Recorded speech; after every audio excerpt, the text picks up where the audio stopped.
My name is Dante and this is Story Hub. My husband Ben, 36, and his ex-wife Kate, 34, share 2 kids, both teens. Split custody 50-50, no monthly child support. But Ben pays all insurance, med, costs extracurricular and has to put $150 each in a college fund each month. I have a teen daughter myself. Ben made a base income, but got bonuses and commissions on commission. He would send Kate 50% of it. On bonuses, he would send Kate 35%.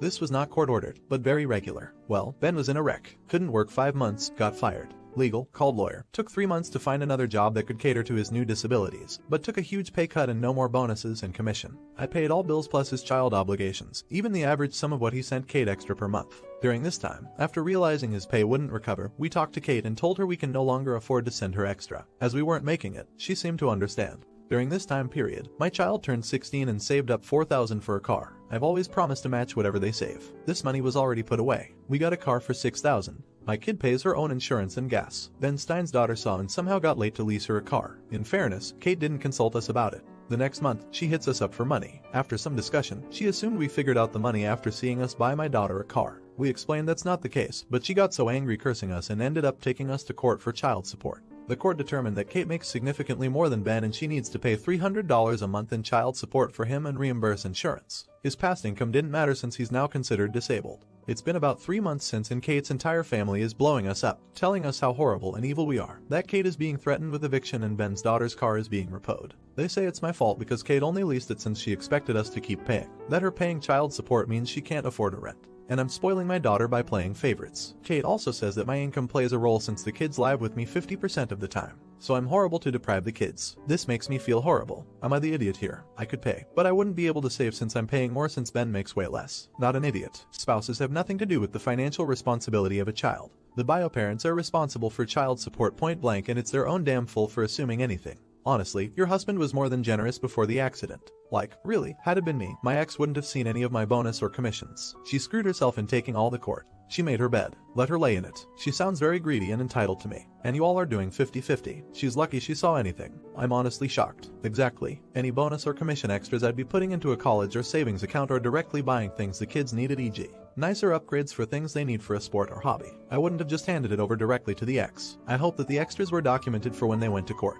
Kate was foolish and greedy. She's now paying the consequences. This is also none of Kate's family business too. They don't get a vote. Block them. I just love the fact that Kate was cursing you and taking Ben to court and yet she gets stuck paying Charles abort. Wow, nothing like Schadenfreude disconnects your guilt button.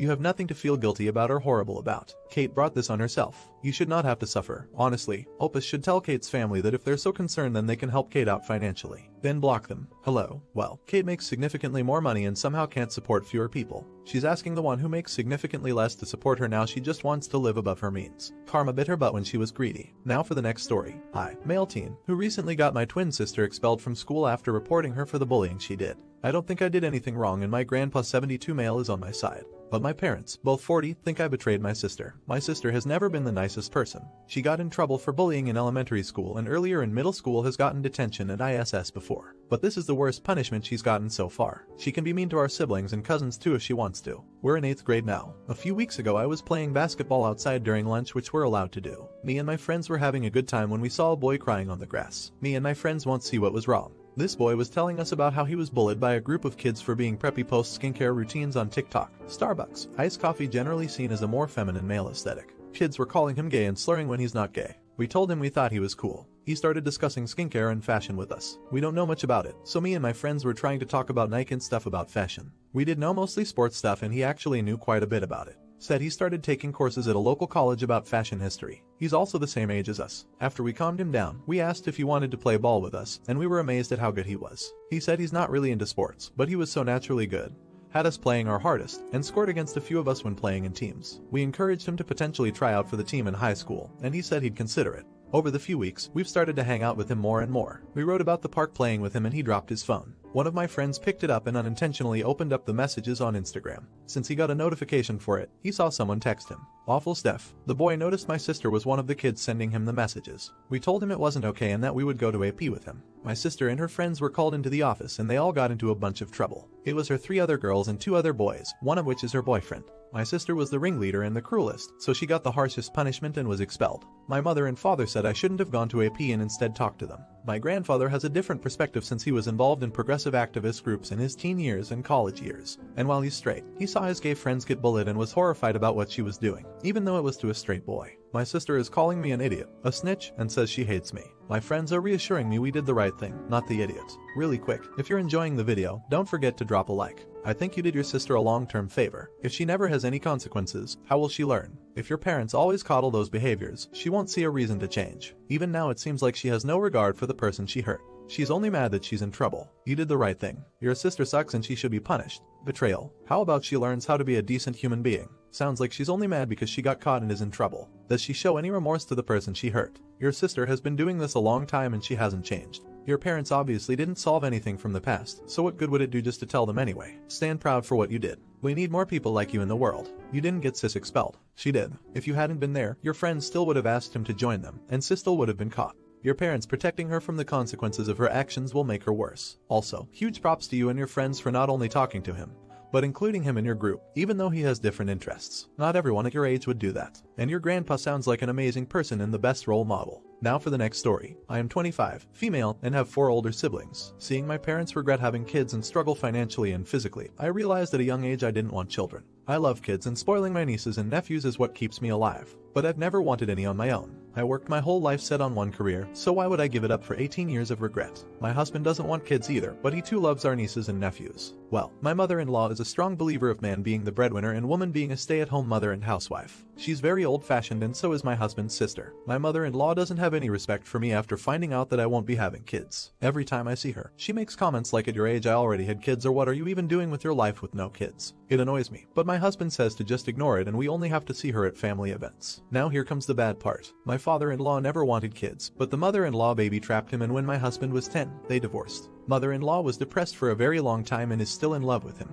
The other day, my husband and I were invited to a small family get-together and of course we went. Everything went well and I was having fun. I picked up my husband's kid cousin and started playing with her. Mother-in-law took notice of this and walked over to me and said, "See, isn't that easy? Now you just have to have your own kids and do this. I mean, what else could you possibly be doing in your life? Stop slacking off." This annoyed me at the moment. I just said, "Oh, I don't want kids." Hey, kind of like father-in-law's name. Who knows, maybe my marriage will work out unlike yours because you're too selfish to take other people's feelings and wants into account.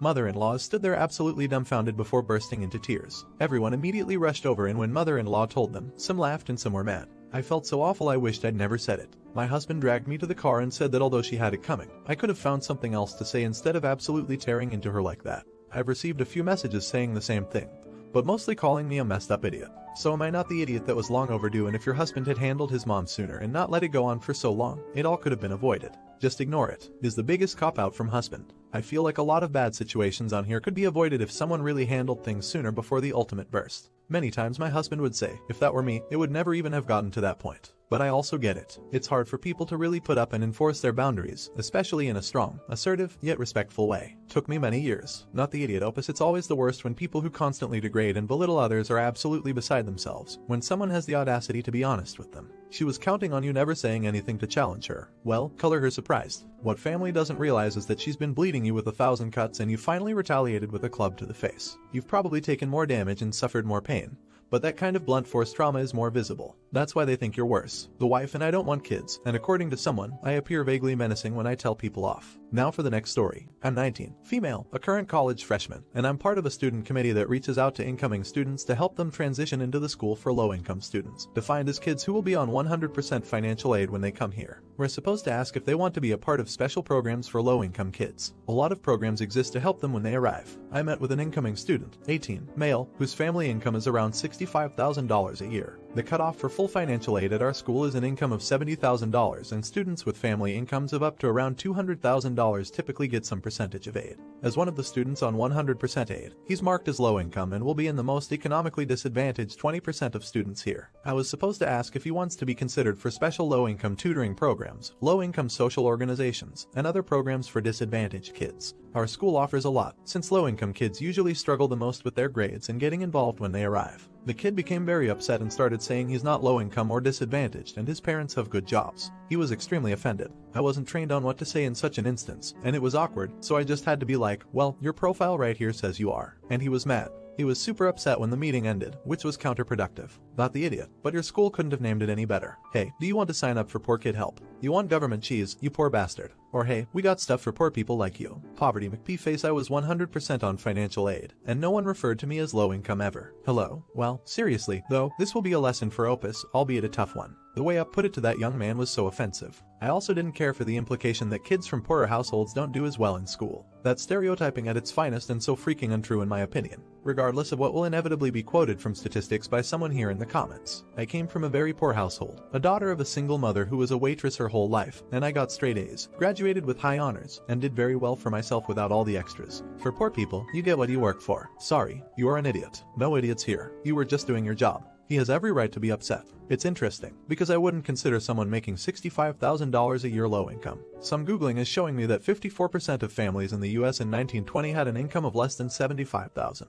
So you're roughly saying half the country is low income. I can understand why it is offensive. Now for the last story. I female, 25, live with my roommate. Female, 27 might say that we're fairly good friends, but not especially close. About 3 or 4 weeks ago, my roommate's mom passed away unexpectedly. My roommate was understandably devastated. She flew home for a few days, but she's mostly been staying at our place. She asked for fewer shifts at her job, so she only goes in for a few hours 3 days a week. She used to be full-time. When she's not at work, she lays in bed or calls her dad. I feel so awful for her. Without asking, I took over almost all of the household duties. I'd been cooking her meals, cleaning the whole house, etc. I even offered to clean her bathroom. We don't share one, and she took me up on it. Earlier this week, she was sitting on the couch reading a book, and I asked her if she would give me her rent money so I could give it to our landlord. She said, "You want me to pay rent after my mom just died?" That's kind of mean. She said that she hasn't been working much, so she can't really afford rent anyway. I don't blame her at all for not working much because she's obviously going through a difficult time. I'm a grad student, so I don't have much money. I technically have enough money to pay for our rent this month, but I would have to dip into my small savings account, and I really don't want to do that.